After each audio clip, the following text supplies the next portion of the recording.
Yay! Actually, I'm going to put it on there. Hi, everyone. Okay. Yay! Here we are. Hi, everyone. Happy International Women's Day. So excited to be here with you and with Jacqueline, of course. Yay!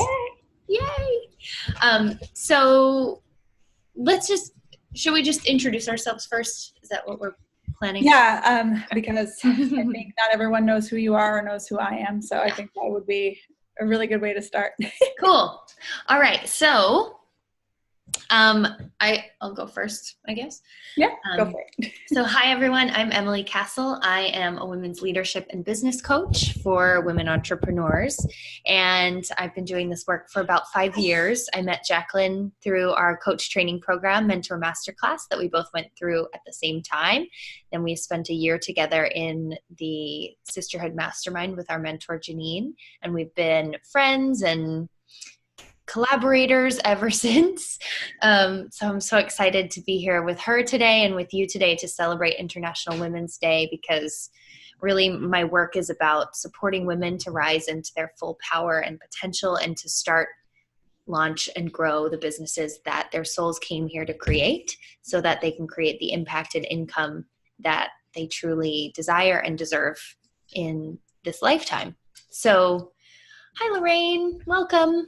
As people are hopping in. We're just introducing ourselves. So, Jacqueline, do you want to share a little bit about you and your work? Yeah. So, Emily, as she explained, we've known each other for a while now. Like I would say at least 5 years. And so what I loved about being able to go through the program that she and I both went through in terms of coaching is that it also allowed me to kind of explore more of who I am and what it is that would allow me to come out into the world and express my zone of genius, as they say. And after weaving in and out of a few different things over the last 5 or 6 years, actually a little bit less than that, I realized that what had been calling to me for a very long time was the realm of genealogy and family history. Because to me, it's not, which I'm going to talk about, it's not just so much names and dates. It's so much deeper than that. And I am a big fan of academia, but I also really am grounded in the realm of spirituality and holistic wellness. So for me, it really allowed me to converge the two parts of myself really well. And it's allowed me to help so many people and to help them understand who they are and why understanding who they are is actually very important, which we will talk a little bit more about today. And for those of you who don't know, the name of my business is called Your Story Genealogy, because the stories are what make all of this so powerful. Again, it's beyond the names and dates. So that's just a little bit about who I am.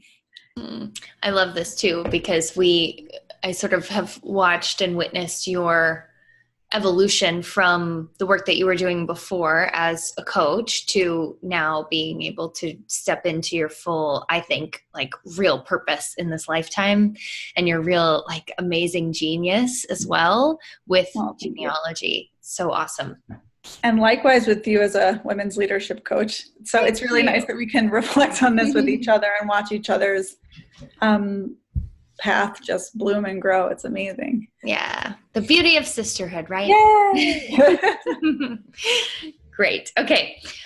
So we wanted to hop on to this call and host this for you today because we really felt like there's so much synergy between the things that we talk about, from leadership to lineage and sort of the bridging the gap between both and understanding both the significance of your soul lineage and why you came here and incarnated into a human form in the first place, and then why your soul chose that human lineage, which I think we both just find really fascinating and geek out on, because it's so interesting when you really know the story of where you came from to look back and see, oh, I get like what I feel called to do and what I feel that I'm really here to do makes so much sense in the context of this lineage and how it sort of set me up to be exactly who I am and where I am to be prepared to do the work that I'm here to do as a soul and as a human being.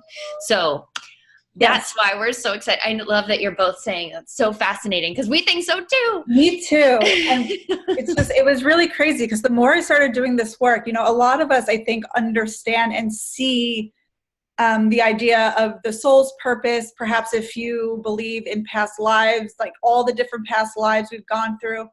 I personally remember, so a few years back, I had actually had some emergency surgery, and I didn't, you know, there's a lot of things that you physically have to go through. And then after I kind of went through the physical healing process, I remember getting on a phone call with another sister of ours. Her name is Kara, and she just took me through not even like a meditation per se, but just this understanding of how to go inward and see what's kind of coming up emotionally and maybe even spiritually. And one of the things that was really interesting, and I remember this very clearly, was that I realized, I said, I know this sounds weird because I'm also a survivor of childhood cancer and everything was in the lower chakra. And I didn't understand why so much was going on down there in terms of things physically. And I remember saying, I know this sounds weird, but I feel like this isn't even mine, it's ancestral. And now, I mean, I've always been interested in my family's history and family story, but it wasn't something that I really thought about every day. I was so immersed in the world of spirit otherwise, and of the holistic world of just understanding who you are, right, from a maybe coaching or wellness standpoint. And everything just started happening from there. And I realized the more I started doing this work, that it's not so much just the soul's work. That's, you know, it's not just the soul. Like, we can't take the soul out of context of our body, of our mind. We also can't take it out of the context of our lineage. Because if we think about past lives, right, or we talk about our soul's journey through these different lifetimes, then our soul is also choosing the family that you come from in order to have the circumstances that you're experiencing. So if you yourself have a soul purpose, you need to know where you come from in order to be who you are in this moment, in order to step into your mission, to elevate your message, all these things that we're talking about today. So I'm really excited to share this with you and to share Emily's genius, because she's so good at what she does in helping her crew understand what it is she's doing, what it is that they're doing. Amazing. Yes. Oh my gosh. So Erica is with us live, and she actually came to one of my Soulful Business Circle retreats at my house. And the day that she came, it was so amazing because I felt like every woman sitting in the circle that day, that we, one, had been there before together, like that we had sat in circle together and had sort of been part of this, whatever kind of soul lineage we may have had. And then it turned out that when we were chatting, I think I told you about this, Jacqueline, when it happened, but it was found out when we were all kind of sharing. I don't remember exactly. It may have been because Erica shared, she said in the comments here, if you're watching the recording, recently I found out my grandmother was a medium and did Mesa Blanca to do deep healing. Her family doesn't want to discuss it, so she's been on her own journey to figure it out. And wow. Ooh, I just got chills down my body. So cool.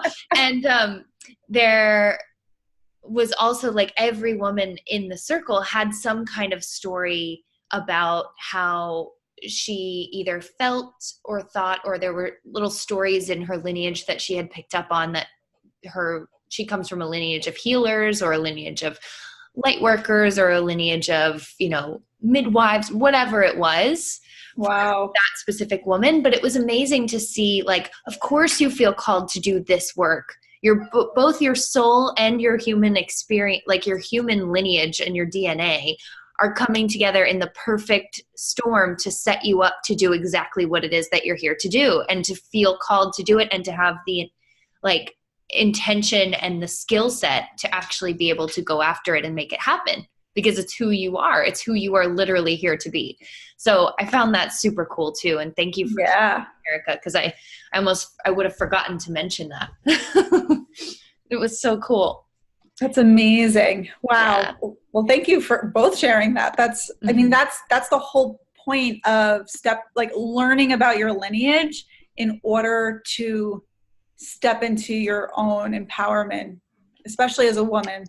And we're going to talk a little bit more, especially because this is International Women's Day. We're going to talk a little bit more about how to learn more about the women in your lineage and your families, and also how to integrate that into the work that you're supposed to be doing in this world today. So it's really exciting. Yay! Cool. Yay! I pulled a card for everyone before we officially dive in, so I want to share that. I pulled it from the Divine Feminine Oracle. It's a deck by Megan Watterson. And this card that I pulled is Tekla, the prophetess of true power. I call my power back from all times and all places. I am my own. Here's the image, if you can't see that. Beautiful, like light halo and a lion. A female lion, though. A lioness. A lioness, yes. And it says, when your soul selects her card, Tekla's story echoes from the ancient world to the modern world. Your life is up to you. Yes, there is the power of prayer, of faith, of asking for all possible spiritual support, but there's also divine will within each of us. It's will that's aligned with the soul's purpose. We remember what true power is when we divest all outside authority of the power we had been giving them. Power is calling back all the control we give to others to dictate our lives, our potential life partners, our family members, our culture, even our ego's idea of who we should be. Tekla reminds us that we do not need permission to be who we are. We can cut our hair short and baptize ourselves. We are not bound by anything except the dictates of our own soul. Her mudra is one of awe and wonder. We have all the power right now within us to take our life into our own hands. That's the source of fire itself, the divine will to call back our spiritual authority and claim this life as our soul's own. How appropriate. Wow. Yeah. Wow. And the first line is about calling in the ancient to the present. I mean, how perfect is that? I know. Wow. So oh, I love spirit. Me too. Okay. Amazing. Okay. So now that we've called in those cards, I'd also like us to call in our own ancestors at this point, and then we can start with a little bit of storytelling and some tools and techniques. So I'm very excited for this. Okay. So I just ask anyone who's listening, whether it's live or even on replays, just to close your eyes for a moment. If you're driving, do this later, or just imagine this with us. But take a moment to just take a deep inhale in and exhale through the feet. Inhale again through the nose and exhale all the energy down through the feet. Take 2 more breaths just like this, up and down through the nose and exhale down through the feet. Just take a moment to feel the connection between myself, Emily, and each sister in the circle.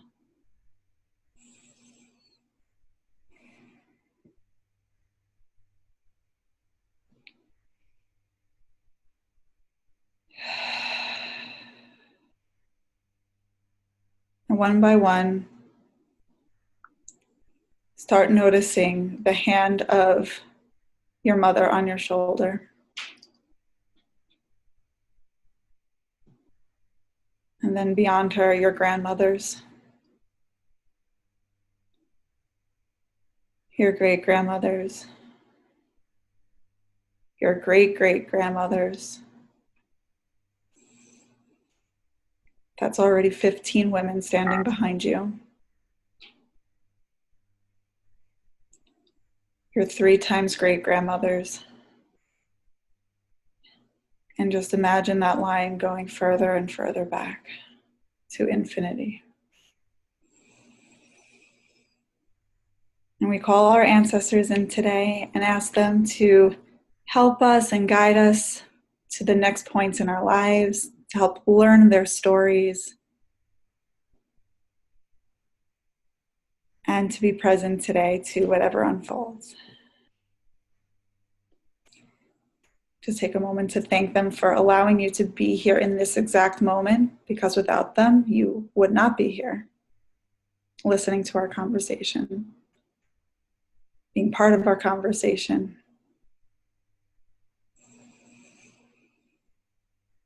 Take a deep inhale in, and exhale through the feet one more time.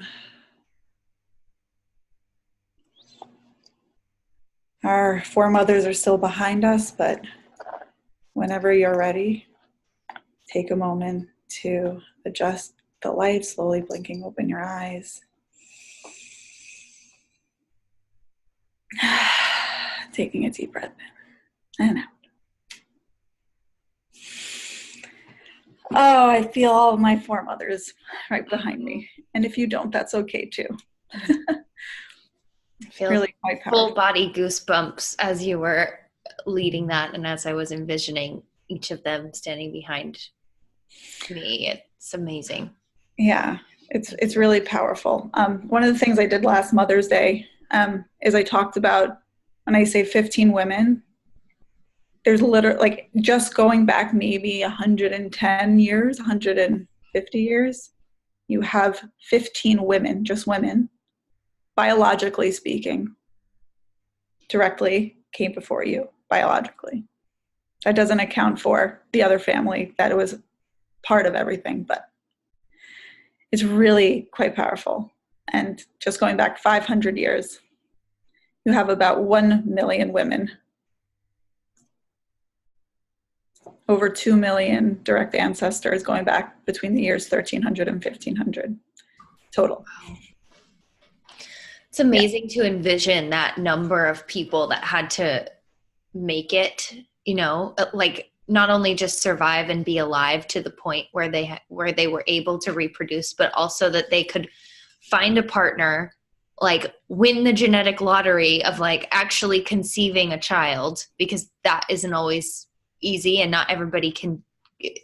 That's not like a given, it's not a given that, you might do it one time and get lucky, but you might be trying for a while. So like, however it had to happen, like that's an incredible, the odds of that alone are just so small. Yeah. It's wild.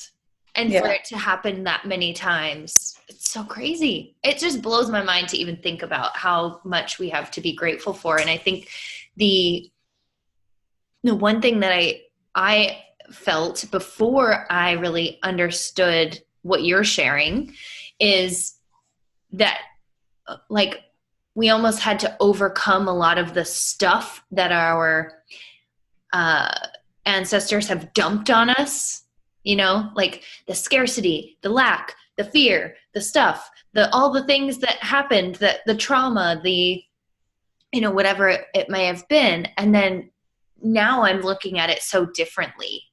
Now I'm looking at it from such a more grateful place, because it's not just that they dumped all their shit on us and we're like, okay, you take this, but it can feel like that. And I think a lot of the work that we probably are all doing in personal development and in, if you've ever been to therapy, or if you've ever worked with, especially like the thing that came up for me a lot in relationship coaching was that stuff, and like what's been the conditioning that we've absorbed from our ancestors and our foremothers and our forefathers. Mm-hmm. And what is that, it almost feels like it's ours now to unpack and to unwind. And it's like, oh, gee, thanks for that. Thanks for all your baggage. But there's such a more empowering and more inspiring and better way to be looking at it from a place of gratitude. So that's why I'm so like in love with this conversation. Me too. Me too. So I'm really excited because this is also semi-interactive. This isn't just us speaking. So the first thing I feel like Emily and I wanted to do is share a little bit about our own ancestry, hear a little bit from you, and then give you guys my sisters, some tools and techniques, both for leadership and for searching and researching your lineage. So I feel like I'm feeling called to ask Emily if you want to go first and share a bit about your ancestry, a woman, perhaps, maybe like one story. Yeah. So I started looking into my mother line after we had our conversation in the summer, and this past summer of 2018. And I started looking into things and asking questions and just like getting curious. And what I found was actually there were a few women that I didn't like. I wanted to go back as far as I could and hear stories about them. So my great great grandmother lived in like Massachusetts, Vermont, New England area, and had what's the word? I'm now forgetting what the proper term is, but like not a halfway house, but a boarding house. And she actually owned the boarding house and would have people come in, and my great grandmother, who was her daughter, was very small at the time and was growing up there, and had to go to bed early, but she said she would sneak down from her bedroom and like peek through the like staircase banisters and watch them do like seances and Ouija board and like lots of weird things, like conjuring things. And I just found that so interesting because one, she was a woman who was an entrepreneur. Technically, she probably wouldn't have used that word at the time, but like she had her own business of this boarding house where she had people coming in and she was supporting them and feeding them and making sure they were taken care of and had a place to stay and all of that. Her family members would come to the door and or poor people, what were they called them something at the time. I can't remember what the term was in that time period, but for people who were struggling, they would come to the back door and ask for like food and different things.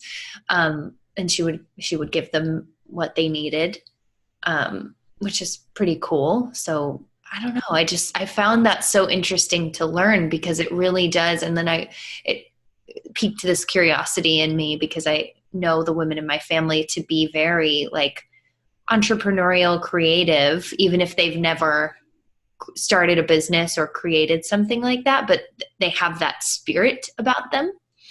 So yeah, that's my story. I just found that really cool to know that there's like real evidence because my mom is an entrepreneur and it's coming from both sides of my lineage. So yeah, that's me. That's so beautiful.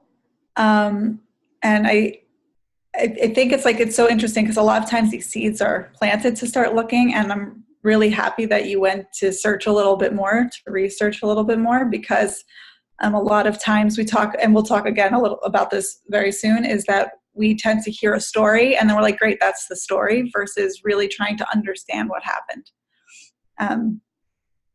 And then to be able to take that into ourselves, for ourselves, which is so amazing.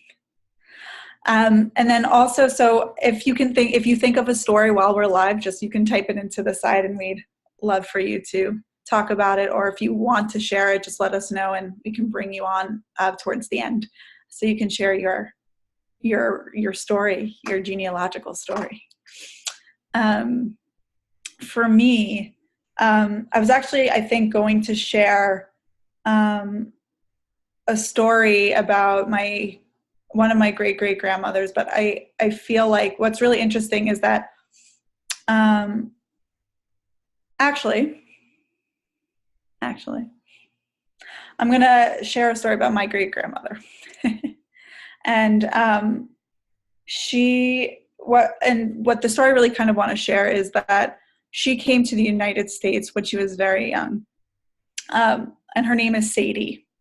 I think what's also really important is, so she came from Poland, but so my family, and one of the things I think is very powerful is to share what your lineage is. And so my ancestry is mostly made up of Ashkenazi Jews, and I have a small percentage of French and German and a few other things sprinkled in there. So this past summer, I went to her hometown in Poland, which was really amazing. And what's really beautiful is that she came to the United States when she was so young with both of her parents. And she met my great-grandfather, his name is Louis, when they were in their early 20s.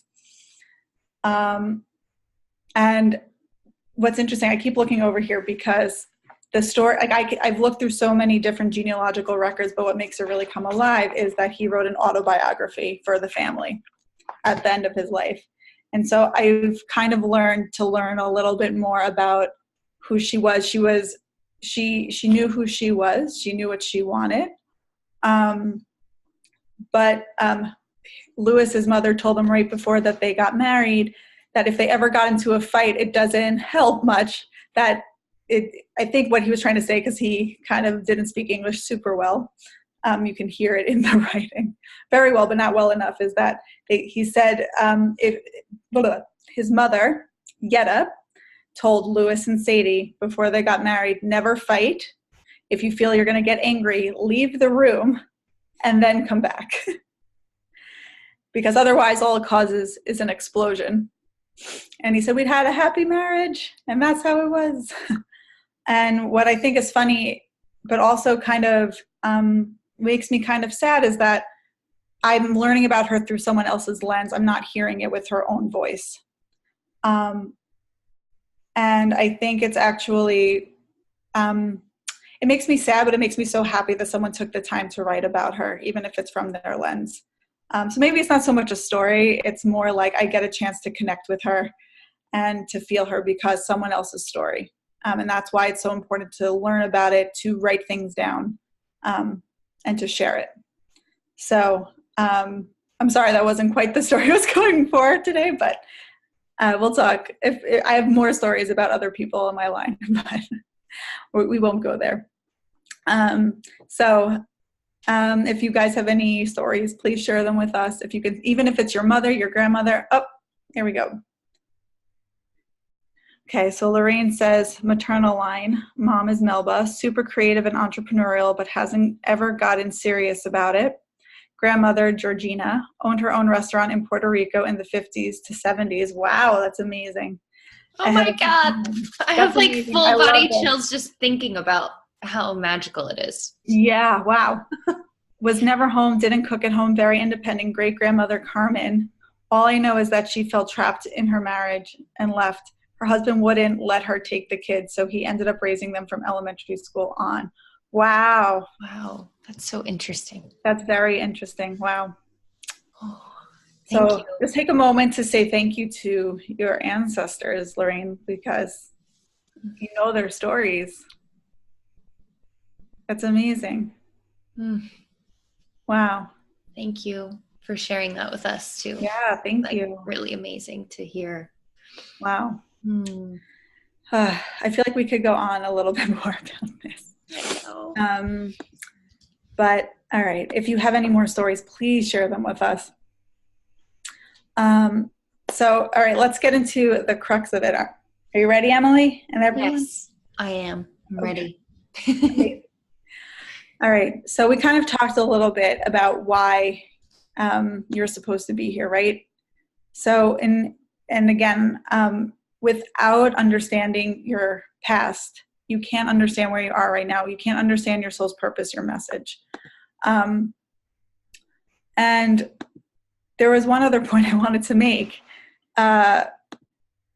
which is that if you understand, by understanding where you come from, scientifically speaking, there's been a huge study on epigenetics, which is the transmission of memory that actually lives within the cells.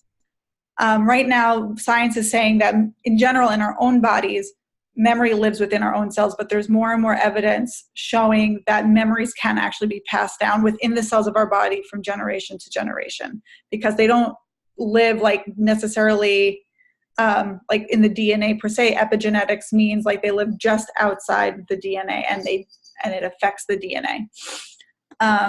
So it's very interesting to understand how that does affect where you come from. And so for me, like, I don't look at the gene side per se of genealogy. I look more into the documents, the stories, but the genes do help. They do help us to better understand what's going on in our bodies. So for many people, you may or may not know exactly how to start learning about your stories. I think for most of us, the most exciting and most tangible place is to learn from our own family. Now, I understand for many people that can also be very difficult, because it can bring up a lot of painful things for ourselves. We're very scared and worried that it's going to bring up pain or something unpleasant for someone we love and care about. Sometimes if there's a toxic family relationship, we don't want to ask, we don't want to approach them. That's very understandable. So I'm going to say, one, if you do have access to someone, especially the older generations, please ask stories, please ask questions. At the end of this webinar, through the email, I have something called Your Connecting Conversations, and it walks you through what questions to ask, how to ask the questions. That way you don't feel like, okay, well, what am I supposed to ask? So that's one place to start. Ask questions, interview, have a conversation about someone you're interested in learning about, or a line that you're interested in learning about. Again, because this is stories, sometimes it's like telephone down the line, and they're not always correct. Sometimes things like to be extrapolated or, really exaggerated. So that's where getting more of the research involved or looking for documents can be very helpful. So the first place, which many of us will probably know because it's all over the television, online, is our online databases. So one is ancestry.com. So I don't know if everyone knows this, but most libraries have an institution subscription. So you don't have to be a member of Ancestry to gain access to their documents. So you can go on to ancestry.com. Another place you can go to is something called Family Search, which is through the Family History Library, which is based in Salt Lake City. So familysearch.org is completely free. And there's my cat. It's completely free. And they have documents from all over the world for so many things. And sorry, I have a cat who likes to drink wine, apparently. Hold on, everybody. Come here. Yeah, come here. So we have, Family Search is through the Family History Library. Now, they are associated with the Mormon Church. However, they have access to documents from all over the world. Part of it is that these documents, are either accessed from home, can be accessed from home, or you can access them by going to a local family history center. Now, the biggest place, if you ever want to go, is the Family History Library in Salt Lake City. They have documents, and they have genealogists. They have people actually submit their own family histories, and it's really it's really an incredible thing. Yes, please do, Erica. Another place that you can also go to is local archives, because a lot of times we think, and I want to remind you, not everything is online. Most things are not online. There's a lot, but not everything is. So if you can access local archives, talk to local historians, especially in the areas that you're looking at, you can find their contact information, whether it's the actual individual or even a historical society. They can direct you in the right direction. And lastly, like I said, talk to your family, but also find out if they have, I had this growing up. My mother has her own copy. I asked if I can make a copy of it. But I've had this in my house since I was little, and I never really gave it a second thought until, a lot later in life. I just assumed that it was just something sitting on my bookshelf. I would look at it from time to time growing up, and I thought it was cool, but I put it away, and I kind of forgot about it till many years later. And so we have actually a wealth of resources in our own house. So, and if you don't live at home and you don't think you have those resources, when I say home, like your parents' home or your grandparents' home, ask them if you can go through some old books or files. There's plenty of places to look. And last but not least, when it comes to these documents, know that not everything is always also going to be 100% accurate, because it depends on the time. It depends on who the people are, right, that are writing it down, how close to the actual event the person was there recording that, right? So if something like a family Bible is very helpful, because you can learn names and dates and where they lived and learn more. There's a lot of great things in your own home that you can look through, and newspapers. There's newspapers.com. There are local archives through different libraries you can learn from. There's so many ways to find these stories. And if you have family from other countries, or again, we also have to understand is that, and I guess the word we could use is that a lot of genealogical information is very prevalent for people from European ancestry, because they've kept really good records, especially European Christian ancestry, and especially here in the United States as well, because there's a sense of keeping records for people who could do it. Not everyone could do that.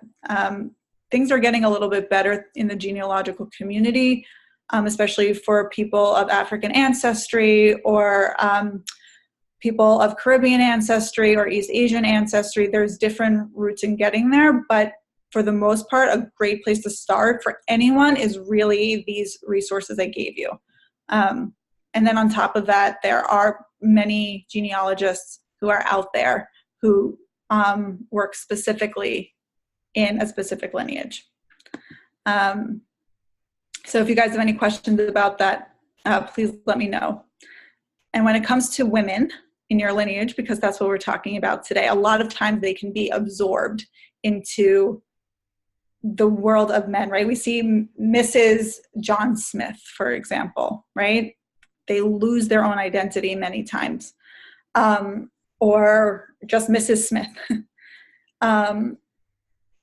Because again, women weren't really the ones out there necessarily making a name for themselves for the most part. So a couple of ways you can figure out who this person is one, you can look to census records that you know, and look at their age and where they lived, and then start moving backwards from there. So look at maybe an earlier census record, and then using something like familyhistory.org, you can find transcripts of those records, see if you can find, listen, not every state has it, but for example, in New York City, you can find the transcript of the records, and then go to a local family history center, and you can find them on their website where they are and their hours that they're open. And you can actually pull up the actual document of the marriage record. Or you can go to the local archive and either order it over the phone online, or go down yourself. So a lot of it is tracing things backwards. And then you can also look again in the newspapers for those names, and then begin to trace back that way. I think it's really important to definitely share and find out the names of these ancestors. Many times, for example, especially immigrants, they may change their names. So for example, like with my family, they did not have English names coming over. Sometimes their last names were completely different. So I'm not going to get into that, but if they had multiple names, find out what their names were. I know someone who was like, her name was Sora Rivka, and she became Rebecca. well, because Rivka means Rebecca in Yiddish and in Hebrew. So Sora Rivka became Rebecca, or sometimes you heard the name Freda and it became Fanny, right? And we learn their names. Because the names have an essence to them. There's an energy behind it, and we can connect to them just by knowing their names. That's a great start too. Is there anything else? I feel like I've touched a lot of points. So I know I've went over a lot. So if you have any questions, please write them in the chat box, or you can email us afterwards, and I will definitely answer some of your questions if you have them. And I think all of this could really help you just by knowing them, who you are now, so that way you can be the leader you want to be. And I'm going to let Emily take that away, because she's got some really amazing tools and things to share. Yeah, thank you. Oh, I love hearing about this. And I love just like the really tangible, like go here and search for this, because it's just reminding me again that I need to actually dig into that and sit down with my mom, who's sort of mapped a little bit better, and be able to look into things and also do it for the other side of my family. Okay. Yay. Thank you for that. I like to think about this as sort of like what Jacqueline said, to pull this thread through of like knowing where you came from so that you can actually carry the torch forward, and noticing the strength, drawing strength and confidence from where you came from and what the women in your family have gone through, have been through, have overcome, have risen into, so that you could be right here, right now, with the opportunities and the circumstances that you have in front of you. And that I find really, really powerful in itself, is just understanding that and knowing that the shoulders you stand on are really strong, and you wouldn't have chosen this lineage as a soul. You wouldn't have chosen to be here in a human experience as a soul if you didn't have some really important work to do.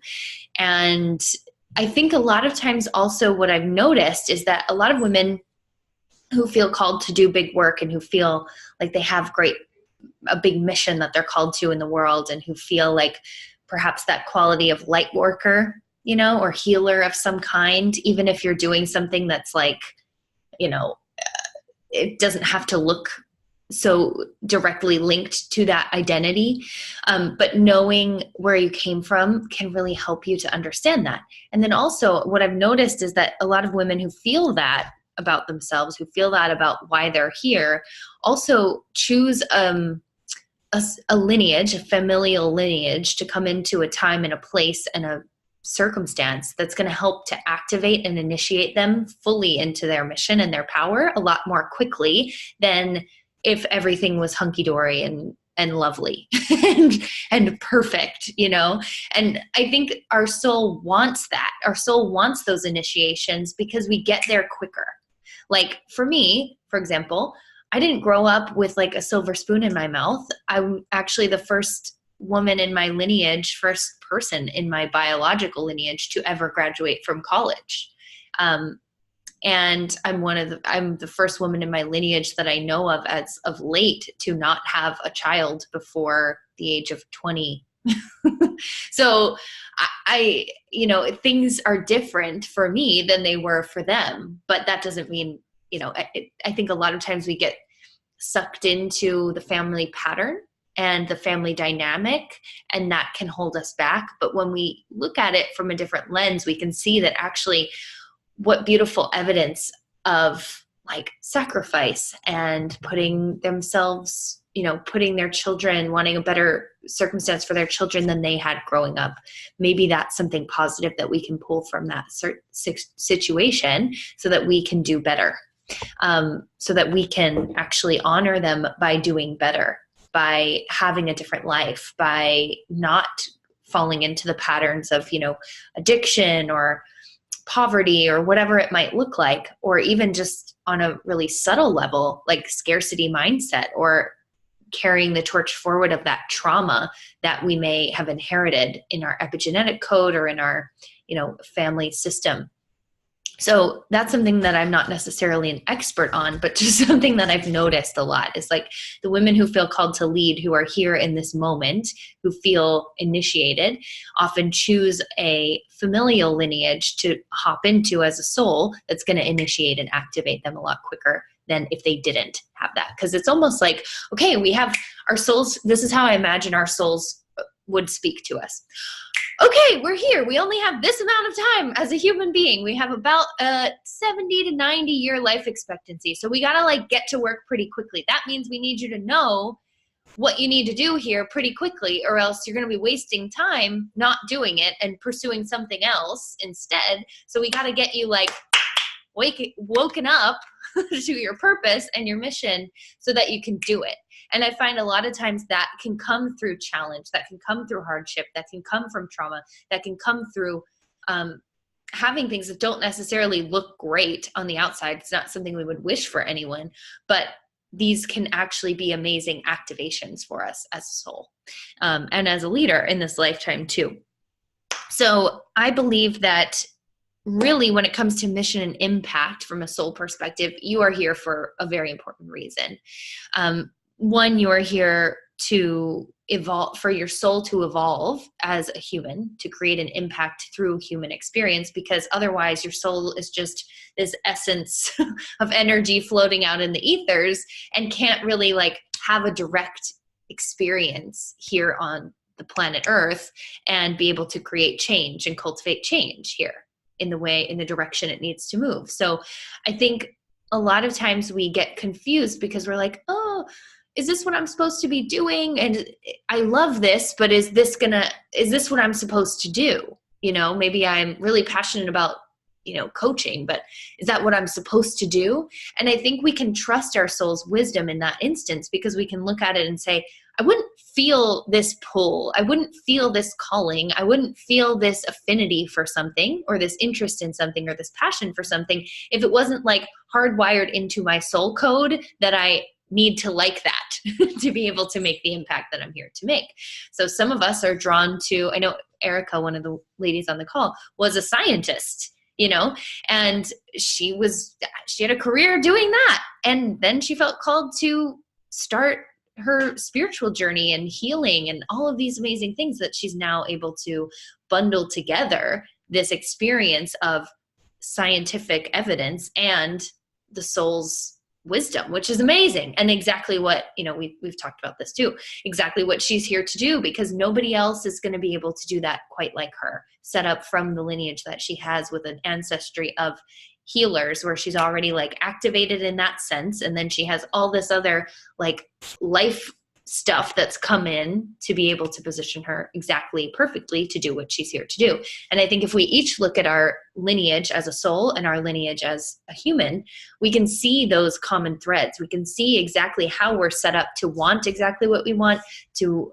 have the vision that we have, to have the callings that we have, to have the intuitive pulls that we have toward the path that is most meant for us, really, so that we can make the impact that we're here to make, because that's really what it's all about on a soul level. It's not about how much money you make. It's not about all of those things. It's not about the human pieces of it, the very like materialistic pieces. It's about fulfillment and soul fulfillment. And when we pursue what we're here to do, then we find that path of fulfillment.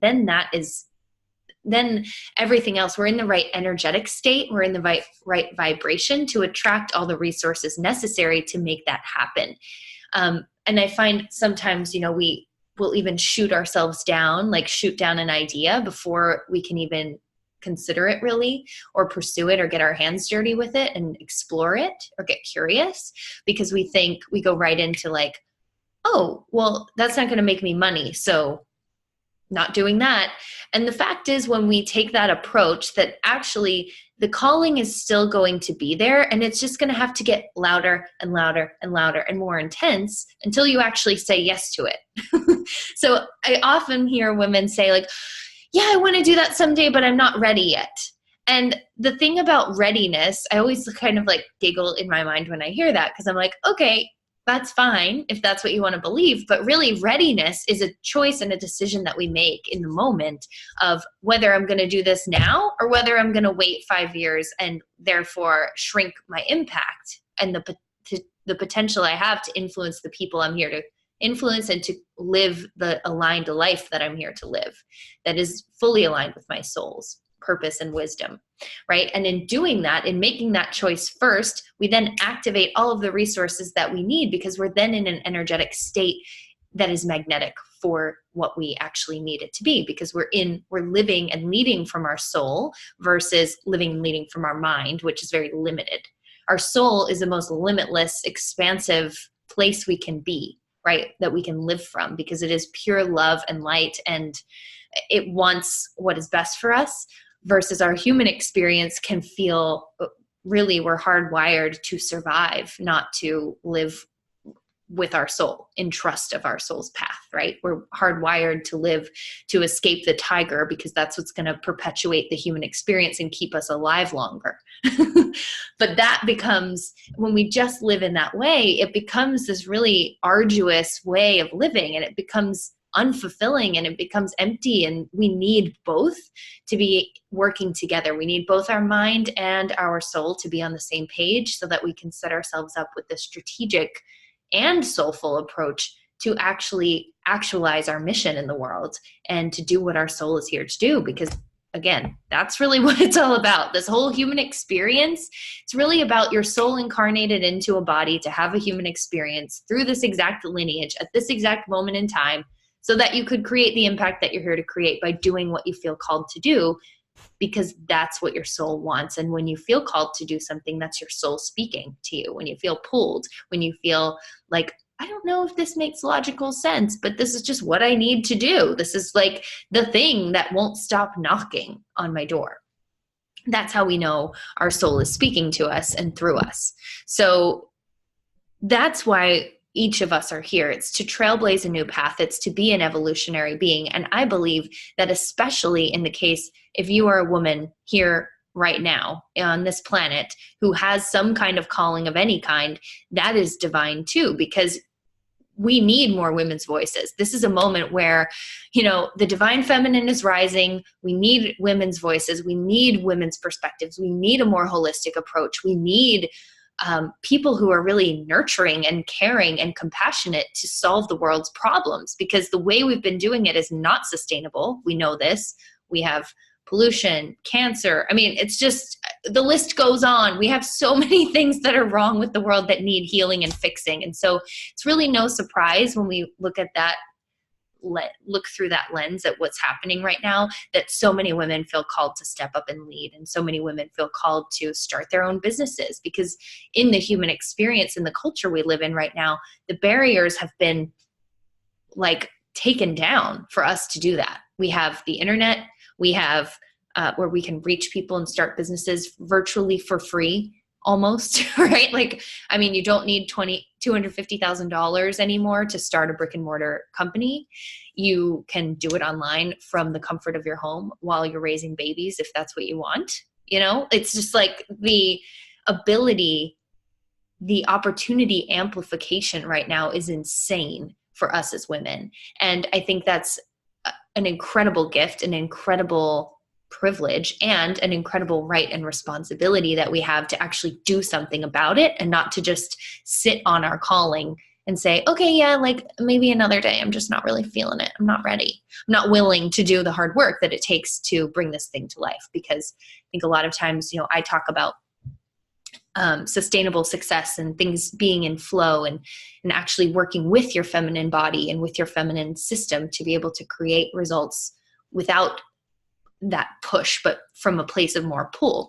And at the same time, it's not easy. I can tell you, I've had really hard days, and really hard days recently.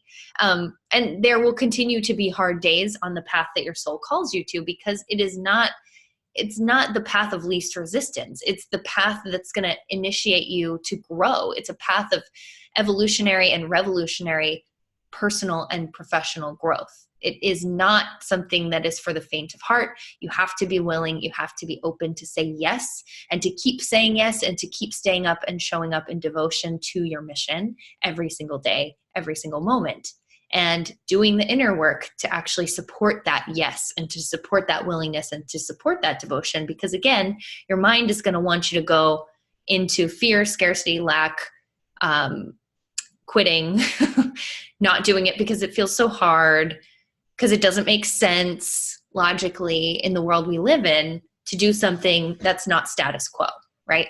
So I'm like on a rant now. I'm like, what was my point? Did I give you what I said I would yet?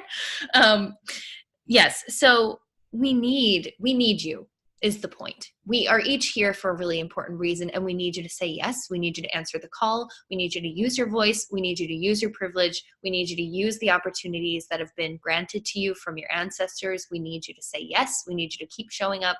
We need you to keep allowing yourself to be initiated into your full power and potential.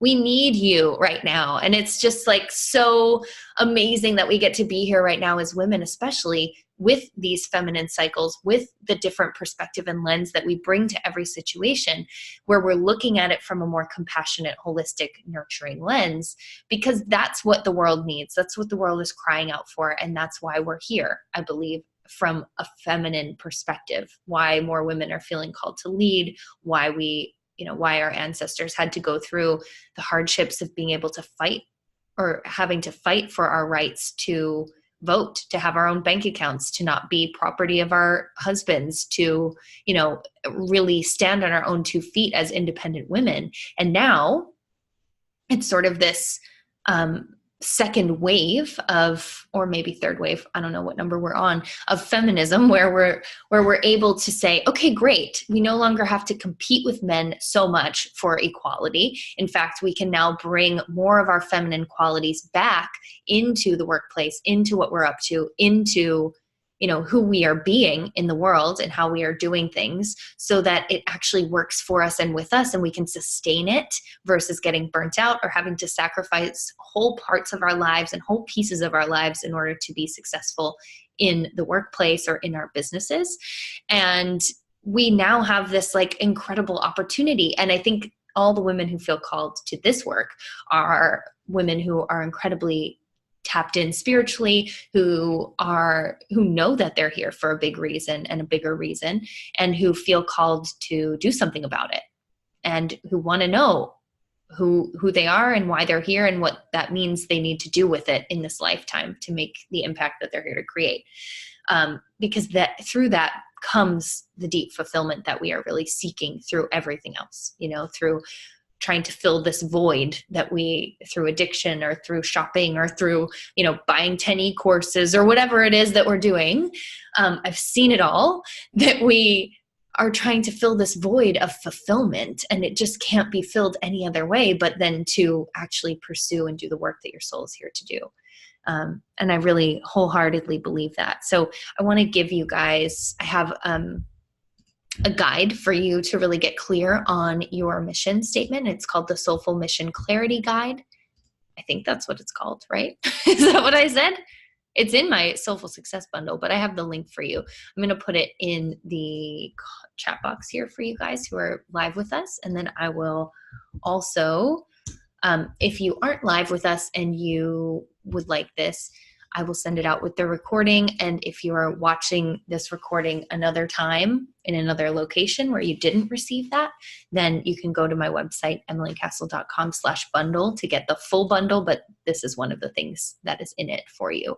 And this will really walk you through how to get really clear on what your mission is, what you're here to do from a soulful place, to create a couple different versions of a mission statement for yourself, so that you can anchor back in the moments where your mind and your humanness wants you to fly off the handle and not do it anymore. So that you can really remember why it's so important that you do your work and what it is and what it looks like, so that you can then tailor that to whatever your circumstances look like in the moment, and you can still continue to stay in devotion. Oh, that's, woo! I mean, that was amazing. Thank you. all of this is so true. Like, Yeah. you, like you're supposed to like do the work that you're doing, Mm-hmm. right?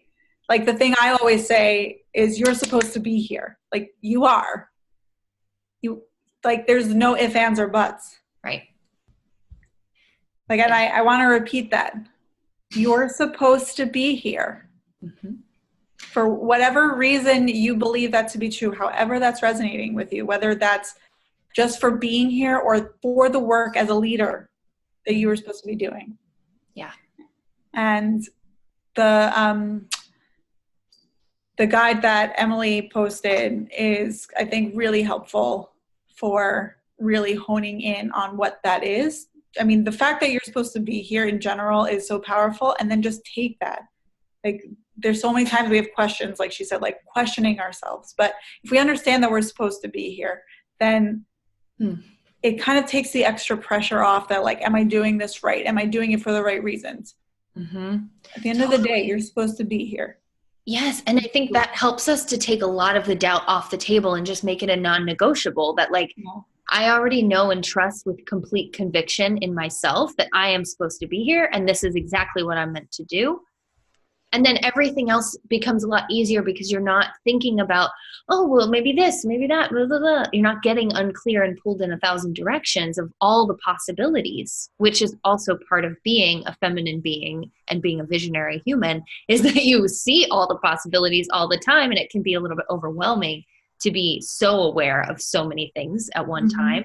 So this really will help you to pull it together and create something that's really special for you and that helps to anchor you in and make it a non-negotiable because you already know that you can trust that you are meant to be here based on everything that we both shared today. Yeah. Wow. Would you say that like your mission could also change throughout, or what would you say? So I think it can a little bit. I think there's always a common thread, but I think the expression with which we express our mission throughout, from day to day, moment to moment, looks very different. And that's what I believe the difference is between staying in devotion to something versus being committed to it. Because devotion creates this space where we can actually show up from a place of love and willingness to serve in the way that we're here to serve, or to pour into whatever we need to pour into, so that we can continue to allow it to change shape and be flexible and fluid versus this is what I said I'm going to do, even if it sucks and even if I hate it every single moment. No, you could find a different way. You could be creative about it. You can do it in a way that feels fun and pleasurable and enjoyable for you, because that is the most productive way to do anything, is from a place of pleasure. Because guess what pleasure is? Positive energy and high vibrational energy, which is going to activate things to come to you and magnetize them so much easier than if you were trying to muscle through just doing the same thing the exact same way every single moment because you said you were going to. It's a very masculine approach. And it doesn't work for us as women because we need that sense of purpose and meaning behind everything that we do. And if we're not approaching things from a place of love and care, then the energy is dead. I know I've experienced it both ways. You know? And I've watched so many of my clients and women in general experience it both ways. And we know when something is off and when it's time to change course. And I was just having a conversation the other day that I'm like, I feel like from month to month, my whole life changes. And I think that's because I'm really willing to evolve quickly. And that's what happens when we are. And I know you are that way too, Jacqueline, because you're committed to and you're devoted to your mission and your evolution. And so that's going to look very different from day to day, moment to moment. And sometimes honoring our mission looks like, spending an extra 10 minutes with ourselves in the morning in meditation. Or sometimes it looks like, going live on Facebook. Or sometimes, there are many different ways that we can honor our mission, depending on what it is. It might be where we spend our money. It might be the things that we choose to buy. It may be the partner or the friendships that we surround ourselves with. It could be anything, right? It could be the books we choose to read. Anything and everything can be an extension and an expression of you living your mission. But we have to know what that is first so that you can have a clear intention and sort of an anchor behind why you do everything. And that's where you get into the space of mastery, honestly, because your whole life is devoted to this one main, body of work and body of interest. And then that's where you get into the space of mastery. And that's where you become the best version of you and the best at what you do, at honing your craft, because you're devoted to it. And you show up every day with this excitement and passion about it. And you continue to ride that wave, Mm-hmm. Yeah. And for me, what also helps me too is kind of like what we did before. And I mean, I still feel them with us, is there are times when I feel in doubt. And you were talking about this before, is I do call my ancestors. There are times where I'm literally on the floor. Like I feel like I have to surrender, and I'm literally on the floor. And I think of the way that we envision our ancestors' hands on us one by one. That's how it also helps me to come back to my mission. Like I am supposed to be here. Without all those hands on my back, I would not be here. And being able to hone in on the devotion, it reminds me to come back from a place of love and gets me out of my head and back into that place that you were talking about before, back into my heart. Like it's so true what you're saying, to especially about devotion. It's so beautiful to look at it from that perspective and not be so hard pressed to force yourself into doing something. Doesn't mean not to show up. It doesn't mean not to stay the course, but it's from a different intention, which is so beautiful. Yeah, it just looks different, right? You're still in full devotion. Yeah, you're still willing to show up every single moment of every day and do what it takes, but it allows some space for things to change shape and form, which is the way of the feminine, honestly. Yeah. It's really interesting. So one of the things I feel like those of you who've joined us, whether live or are listening to this on the recording, I feel called to just ask you to do something for yourself, which is, if you can, learn a tradition or a ritual that perhaps someone in your lineage has done, and begin to come from that space of devotion towards utilizing that in your life. So for example, for me, if you've been following me, one of the things that my family does, the women in my lineage are meant to light candles on Friday nights. So like tonight, I will light them. It's been done for so many generations. And to me, it's this devotion of coming back to spirit, coming back to myself. And that lighting the candles is actually about entering the space of the feminine for 25 hours, from Friday sundown to Saturday sundown. And for me, that allows me to stay connected to my ancestry, to show up to who I am, and give me that space of just being. For other people I know, they remember their mothers and their grandmothers with their rosaries and taking time to meditate on their rosaries. And I know some people who've started just holding it in their hands again and committing to that again. So whatever that might be for you, it doesn't have to even be like a religious thing, but anything. Maybe it's a soup or a recipe. I don't know if you have any ideas too, but these are just, I feel like, I don't know, I just have like this gut instinct that as when we end the call, that's what I would love to invite you to do. And if you've done it, please share with us what that experience was like. Maybe use those 20 questions to find out what some of those traditions were, and just do it and see how that goes. I love that. I love, especially like the recipe thing is something that is probably, if not other things, that is such a more accessible one to just look at, like, what's the family recipe? Like, what's the thing that everybody loves that our grandmother makes or that our mom makes or whatever, and then just learn that and do it. Yeah. Because why not? Exactly. Who knows what could happen? It's not like hurting you to try it, Exactly. It's great. And it feels very grounding and powerful to do something that's been done for so many generations. It's really a powerful experience. And so for me, I've used my 2 times great grandmother's candlesticks. And that's really powerful because she bought it on transit to the United States and she brought them over. That's awesome. To me, that's really powerful. I have, my mom gave me a similar, like my great grandmother, a glass like candle holder, a votive thing, Mm.